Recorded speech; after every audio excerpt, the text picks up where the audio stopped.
Mr. Murali Pillai.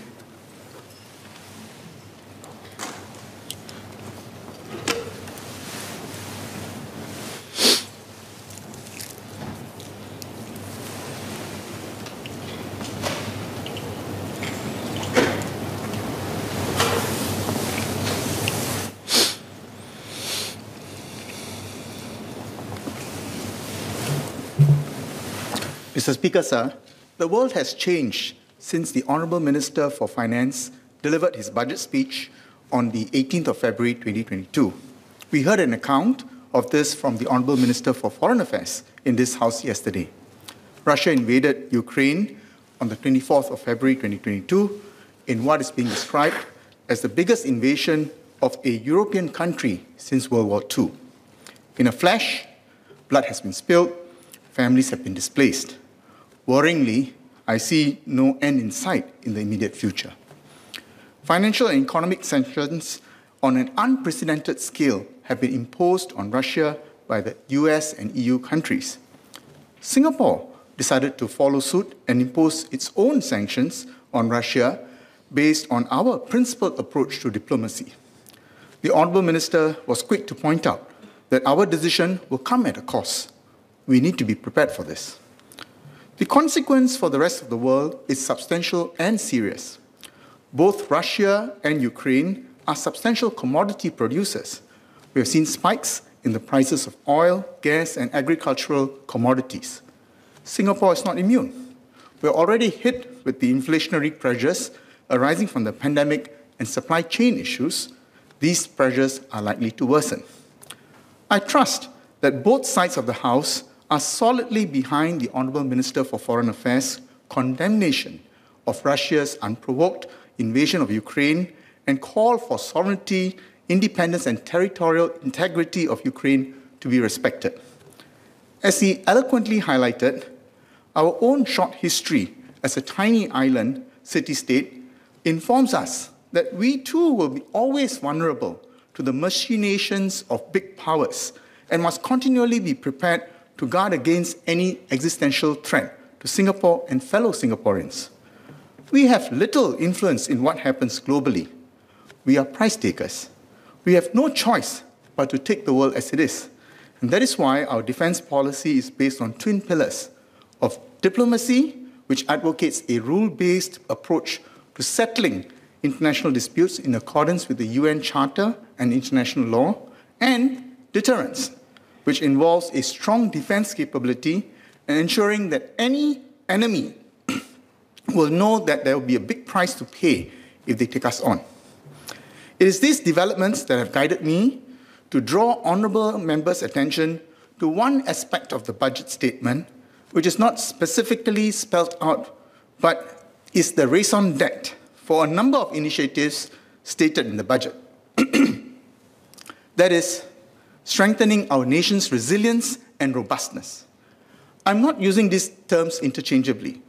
I'm guided by how Princeton professor Marcus Brunermeyer has defined these terms in his book published last year titled The Resilient Society. He described resilience as the ability to rebound from a shock, whereas robustness is the ability to resist. Closer to home, at NUS, environmental scholars at the Lee Kuan Yew School have defined resilience as R1 and R2, the first being an ability to mitigate and resist, the second to adapt and flourish in new circumstances. Whatever their names, the two are ways to respond to external shocks.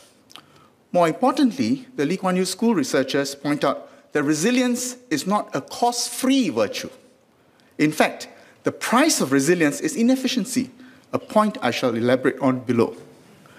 Investing in both these capabilities are important to ensure Singapore's survival in this unpredictable and volatile world. What is clear is that we cannot afford to adopt a feast and famine approach to building these capabilities. Thinking long-term to secure Singapore's future has always been the hallmark of the PAP government. Let me provide a few examples. Honourable members will recall Prime Minister Lee's bold plan to build polders and barrages for a period of between 50 to 100 years to save Singapore from rising sea levels costing at least $100 billion. The Honorable Deputy Prime Minister Heng Swee Keat spoke last year about efforts to strengthen Singapore's capabilities in biomedical sciences and health infrastructures to be ready for Disease X. The Honourable Member Ms. Sylvia Lim recounted some of these efforts in her speech just now and aptly described them as a reassuring development. Also last year, the Honourable Education Minister, Mr. Chan Chun Sing, announced plans for MOE to roll out mental health education lessons to our children at primary, secondary, and pre-U levels by next year to help them build up their resilience. These are not short-term plans with an eye on the next electoral cycle. They are for the protection and flourishing of our children, grandchildren, and generations beyond, but already hardwired into our spending today. I applaud these moves and other government initiatives aimed at making Singapore and Singaporeans more resilient and robust. No doubt, though, there is a cost, and one we bear today in developing these capabilities.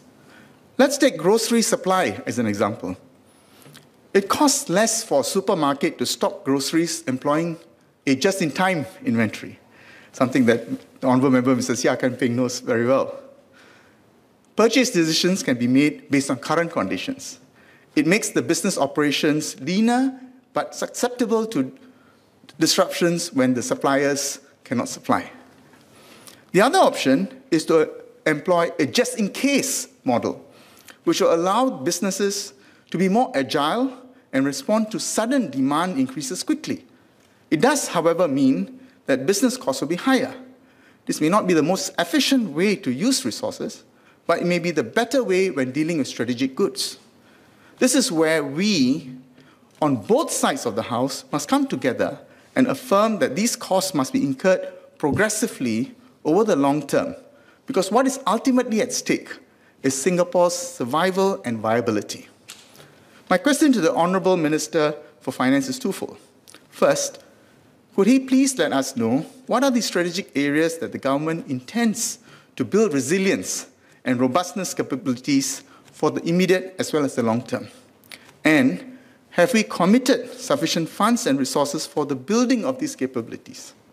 My hope is that the government will continue to eschew the natural tendency when our country's fiscal position is relatively weak and there's a pressure to increase social expenditure, to cut back on investments to progressively build these capabilities. We cannot be capricious. We must hold fast to our resolve to develop these strategic capabilities. I now turn to the Honourable Minister's decision to increase the tax responsibility on wealthier Singaporeans through personal income tax, property tax, luxury car tax, and GST increases. With respect to GST, I'm glad to note the progressive way in which the GST will be implemented. The progressive nature of our policy ensures that low and middle income Singaporeans will, on a net basis, receive significantly more benefits from tax transfers than what they would have paid. This is provided for under the assurance package and the permanent GST voucher schemes. This also means that on a net basis, it will be the wealthier Singaporeans who will be bearing the brunt of the impact of the GST increase on a net basis. I have carefully considered the reasons provided by the Minister for the tax increases. I support the Minister's decision requiring those with more to contribute more tax to fund our social programs, and in particular, help those who the Honourable Member Mr. Faisal Manap referred to in his speech just now as marginalised people, and keep our social compact strong. In fact, such contributions by the wealthier amongst us will also serve as an investment, not just for the future of the less fortunate, but also for their own continued economic well-being and growth. After all, the strength of our social compact provides the foundation of our economic growth. In this way, their businesses and wealth will continue to grow in a society that is stable and fair, where each man feels he has a place. Not only that, we should also acknowledge that our tax bases are still relatively low, even with the proposed increases. One point which I wish to emphasize, though, is that the continued need to keep our public expenditure lean. As the Honourable Minister mentioned, government spending today, excluding COVID-19 related expenditure, stands at 18% of our GDP, which is the lowest among developed economies, but yet it has produced social and economic outcomes that have been better than most. This fiscal discipline must continue. If we don't, we just continue to fund social expenditure for the less fortunate through knee-jerk increases in the tax for wealthy, then I'm afraid the social compact will ironically weaken. There will be a danger that our society will fracture as a result of an us against them mentality taking root. It's a point that honourable members who spoke before me also raised. Already I see warning signs that this may happen.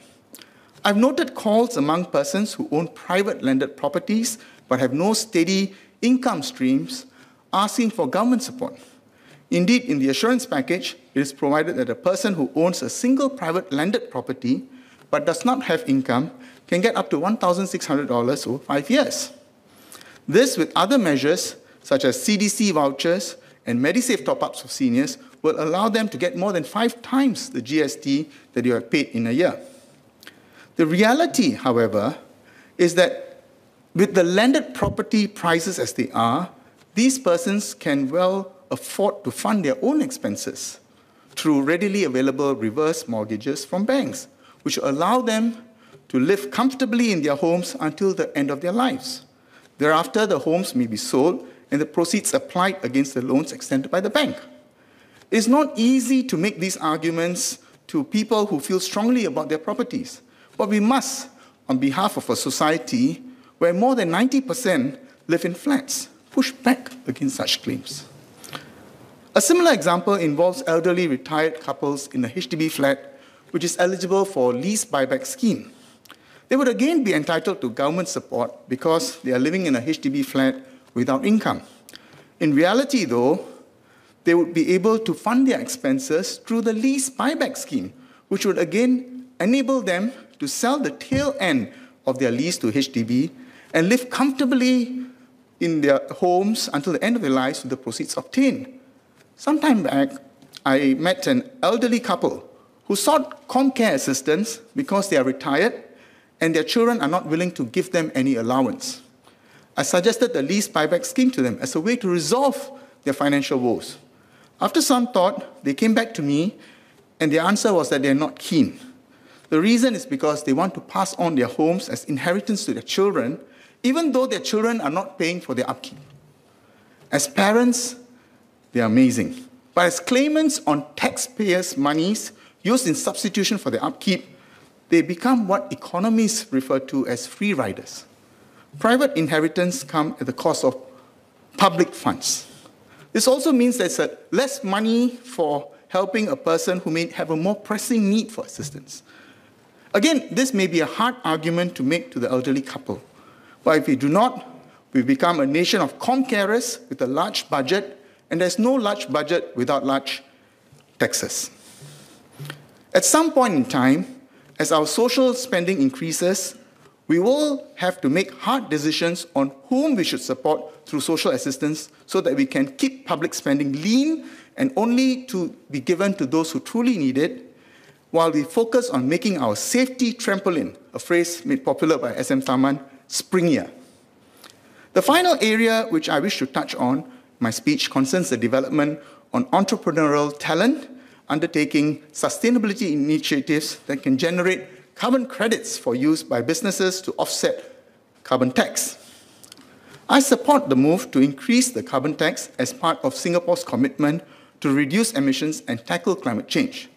I note with interest that the Honourable Minister intends to allow businesses to use high-quality international carbon credits to offset up to 5% of their taxable income in lieu of paying carbon tax.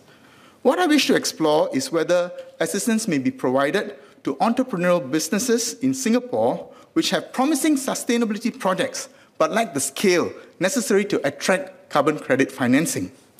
One suggestion I have is for the government or statutory boards to partner these businesses in the provision of services, such as waste-to-energy plants, to power lampposts in business parks.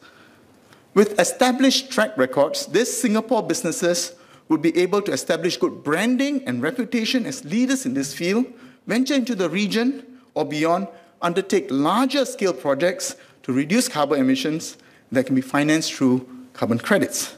Through this, we would have developed a value proposition for Singaporean businesses and allow them an opportunity to participate in the international carbon credit value chain.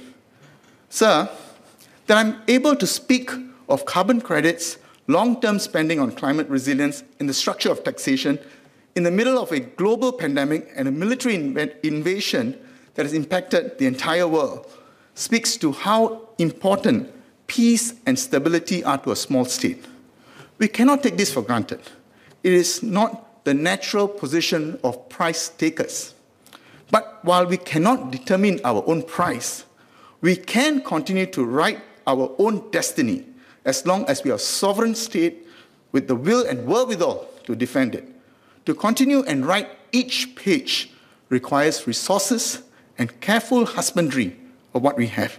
This is what our budget does, and this is why I support it. Thank you.